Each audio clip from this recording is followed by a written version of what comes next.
Our next guest, KIRK Shaw of Wonderfilm Media, has produced over 230 movies. This incredible tally makes KIRK North America's second most prolific producer in history. To him, it's all about finding innovative ways to solve financing problems. He's here today to talk about the industry and how it's being forced to change, and how he and Wonderfilm lead that transformation. Welcome to the show, KIRK. Hey, welcome to be here. I hate to ask who's number one if you're number two. Roger Corman. Wow, wow. He's 93 years old. Oh, so, and you're well under that yeah. age. So I've got a long ways to catch up, but yes. So what a story. 230 films. You're a Canadian. Yes. Tell us how did this all come about? I think it was by accident. I wanted to be a writer, and I got interested in producing audio tours in museums and art galleries. And I produced them like old radio plays, because I used to go to listen to radio plays when I went to sleep young. I just went to a museum, let's say Royal BC Museum. It would have 1 million visitors a year. But when you go to the Royal BC Museum, you haven't really studied BC history. When you say BC, we're talking about British Columbia. Yeah. So I'm just using that as an example. So I thought I could create an audio tour of the museum.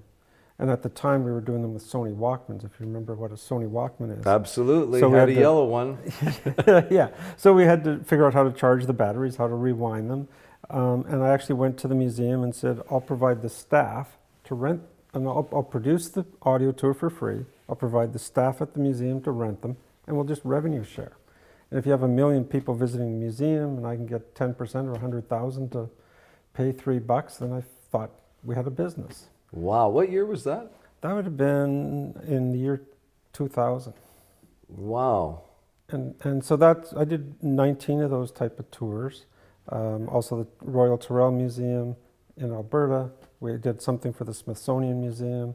And it was like a really fun time. So you'd put the cassette in, walk around the museum with your Walkman, and it's a guided tour. Yeah, it was like a walking meditation, because there was, we'd have a story arc, we'd have actors, we had original music, sound effects. Oh, wow. So you were actually taken into the world of what the environment is in the museum you're walking into.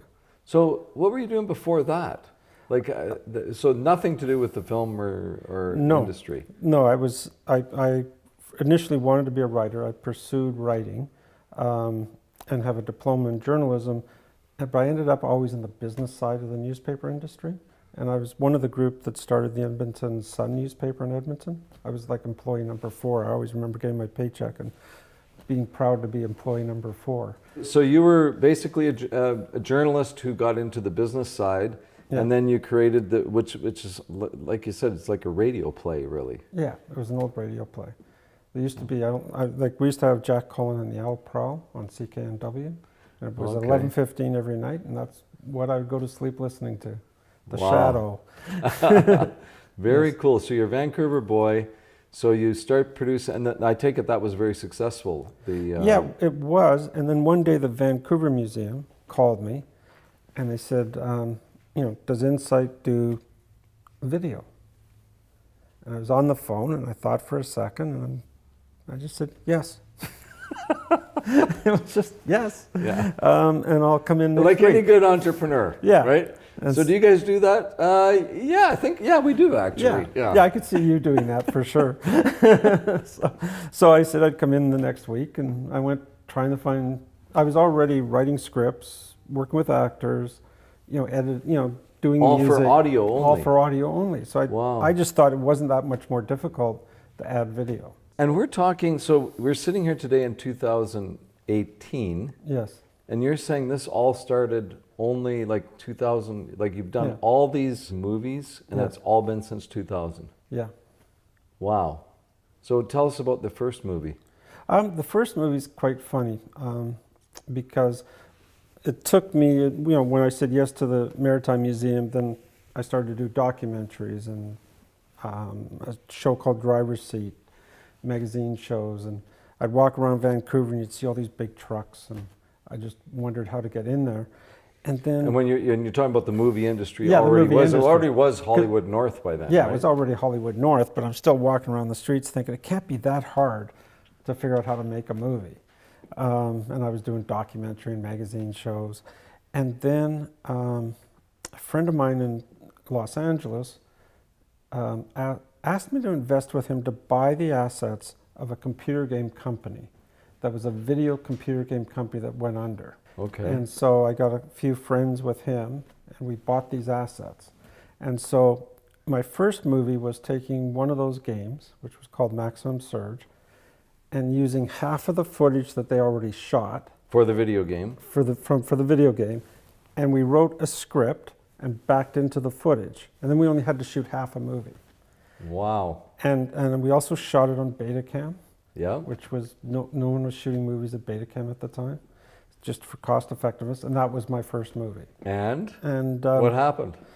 well, I took that to a broadcaster and said, here's my movie. And he said, well, it doesn't fit anything we're programming, but we want disaster movies. So come back to me with some disaster ideas. So we came back to him with a wildfire movie called Wildfire 7. And we also came back to him with a Killer Bee movie. And so Really? movies 2 and 3 were Wildfire 7 and Killer Bees. And off you went. And off we went. And that was Insight Entertainment or Insight Films. Insight Yeah. Films based in Yeah. Vancouver. Yeah. And so how did it go from there to 200 and some movies? What I realized as a Canadian producer at the time, and I would go to Los Angeles to try to sell my company and myself, I had 33% of the budget, which an American producer doesn't have. And Because of the exchange on the dollar. No, because of the tax credits. Oh, I see. Okay. I realized I was like the richest person in Los Angeles, or richest film producer in Los Angeles, because no matter what meeting I went into, if I could fit it into the Canadian content system, I had a third of the budget already. And so I just went door to door and picked up 5 films from somebody and picked up a few more and built the company. We're talking with KIRK Shaw of Wonder Film Media. And KIRK, we're going to get you to stick around and we'll come back with more of KIRK and we're going to find out about what he's doing now.